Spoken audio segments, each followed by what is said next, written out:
Hey YouTube, welcome to another video. I'm Rick Marks, looking at the Emotionally Intelligent Manager. It's a book I've been reading lately. I've talked about it a few times. It reflects a lot around self-reflection and being self-aware. Also, having done the Brené Brown Dare to Lead, a lot of that is about your own internal insight and your own awareness of your own emotional state, I suppose. Understanding your emotional state then can help you to work on empathy and understanding other people's emotional state, and then forecasting and projecting as such the emotional state direction, if that makes sense. So from reading the book so far, there were a couple of highlight points that I wanted to share with you all, and that's emotions and thoughts need to be integrated into all that we do. Emotional balance is passion with reason.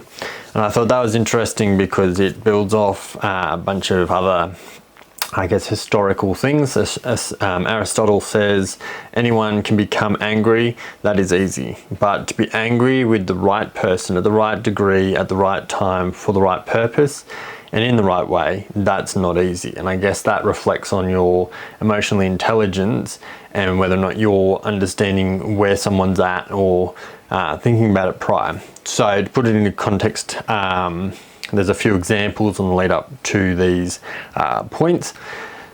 And a lot of the time it's about, say you've got to do a performance review with a staff member and you're not sure how they're going to receive it. And it's about creating, a mud map of their emotional state.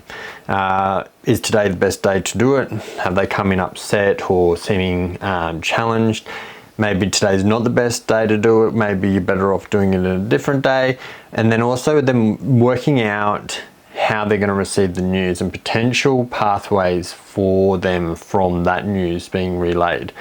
So they highlighted a couple of instances where, say, the staff member knew they sort of weren't performing well, and it was quite obvious. And they're like, obviously breaking that sort of news and having that conversation, it's not going to shock them. On the other hand, if somebody has been thinking that they're doing really well and you're going to drop that bombshell, it could go off course. And then working out from that, how are you going to navigate that and help them through that emotionally as well? Without integrating the emotions and thoughts, we may analyze problems in painstaking detail and be glad we were calm and unemotional. However, that's going the negative way, if that makes sense. So by just being emotionless and accepting everything, by suppressing, a lot of it's about suppressing your emotions, and by suppressing them you are not, being authentic, and it can also disengage, the person who's delivering. So if you were delivering the news to someone and they just weren't emoting, now not to say they're not feeling the emotions, they're just not projecting or they're not wearing them. So the other one was emotional management is neither suppressing nor venting feelings, but how we intelligently engage and disengage from them.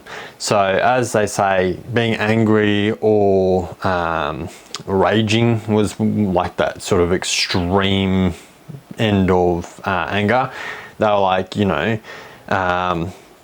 need to be more aware you are of yourself and your emotional state, then you are able to somewhat control that, because you can see the triggers and the onsets coming. You can then process them, you can engage it, you can think it through. And a lot of it was being aware of the emotions and accepting them. So the prime question to ask is, how am I feeling? And if that then is like, I'm feeling sad, then you can go on to ask a bunch of sub questions, which are things like, am I clear about my feelings? How strong is this feeling? How much influence does this feeling seem to have on my thoughts right now? Is this an emotion that I often experience? And is it unusual for me to feel this way? And by asking yourself these questions, and this is where, like, I guess a journaling in a general nature, but they also talk in the book a lot about doing an emotional journal, or a feelings journal might be the better way to do it.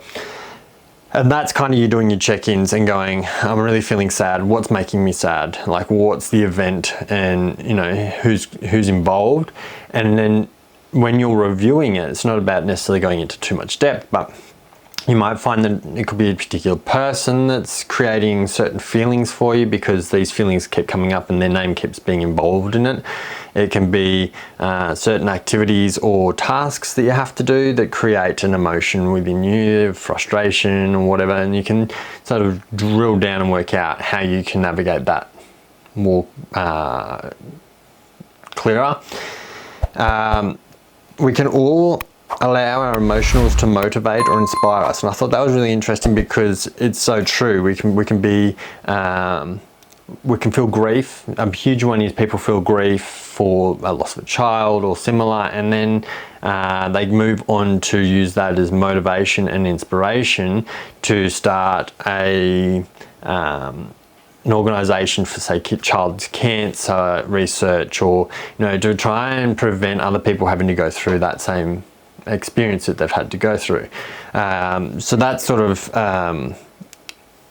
you know, one way. Another way that they explained it was rage cools down to anger, and you can use this to either take a stand against injustice, or you can use it to now communicate the injustice to others that are not angered by it. And you see this a lot with, you know, protesting and the like. People get passionate about something, they can be angry about it, and they're not necessarily having to be actively angry. It can be a past hurt. And the other thing that I read that I saw was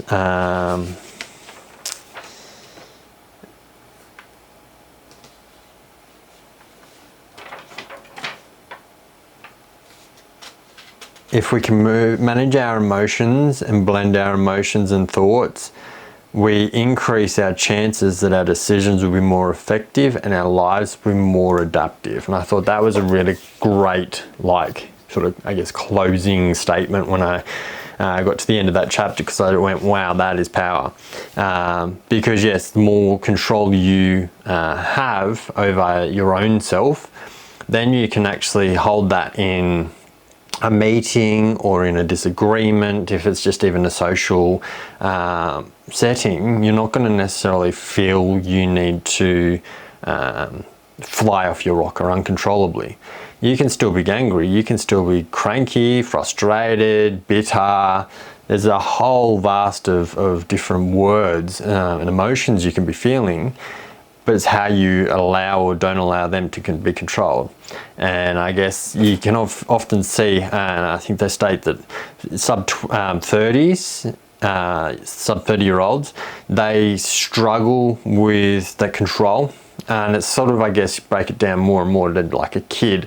Kids cannot regulate their emotions, even in a basic form.